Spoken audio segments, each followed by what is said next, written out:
So let's go ahead and let's create our very first site. We're simply going to create on the new site button on the top right. And as you can see, we have two options. We can either start from a blank site, so constructing and building everything from scratch, or you can select a template, which is going to be the option that we're going to choose in this example. So as you can see, we have a series of templates that we can leverage and select. And of course, there's going to be also the premium templates, which you can find on Webflow template store, as well as other ones. But we're going to discuss those in much more detail in a future video. For this example, we're going to select the very first one. And as you can see, you can preview the template before selecting it, so that you can have a basic idea of what that template is going to look like, and you can literally test it in real time. You can also see the template details in case you want to check for anything related to that specific templates, and this is going to redirect to the main detail page of that template. Now we're simply going to use this template. So we're going to click over here, and you can change the website name right here. So we're going to rename this to SaaS site, and we're going to click on create a site. As you can see, the loading is going to happen as Webflow is literally setting up your website for the very first time. And now we have our website created. The process is extremely simple if you're creating something from scratch, but the only difference, of course, is that you're going to see a blank page. Now, just to give you an overview on how Webflow is structured, and this, by the way, it's called the designer. So whenever we're referring to the designer in the course, it's going to be in this mode where you're going to actually have the website builder at hand. Now on the very left hand side, there's going to be useful elements such as the other elements section. Here you're going to be able to see the different pages, and as you can see, we have a home, an about, a work and style guide page. So we're going to go back home.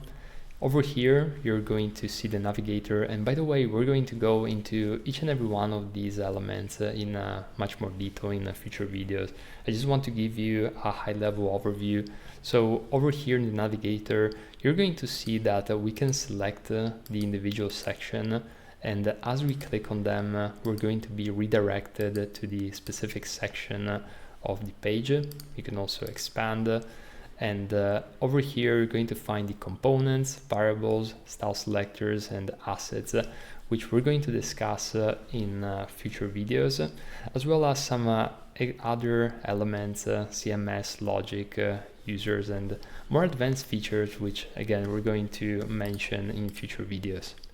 Over here on the top, you're going to be able to see in which view you are at. So by default, you're going to enter the desktop version, and that means that it's going to have the desktop breakpoint. But if you want to enter the tablet version, which is this one at 991 pixels and down, it's going to adjust automatically, and the same is true also for the mobile landscape and the mobile portrait. Now a cool feature is that you can actually enlarge these slightly in order to accommodate for some of the different breakpoints, but again we're going to analyze these features in just a moment. And as we select an element, you're going to see that on the right hand side, we're going to have all of the options and features which allow us to edit and modify that specific element in an efficient and systematic way. So if I want to change, for example, the size, we're going to do it from here, the fonts, the positioning, spacing, layout, and much more. Everything is going to be in this section right here, And again, we're going to go into a lot of details into learning each and every one of these sections, as well as things like the settings and the interactions, which is where the magic happens in terms of animations, interactions, and making the website alive and feel like a living and breathing organism.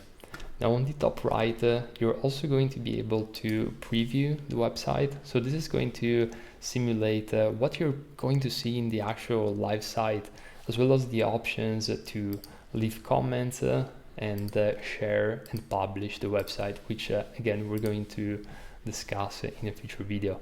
So now that you have a high level overview understanding of Webflow, we're now going to jump in and learn each and every one of these features which are going to help you build websites that are going to be stunning and efficient.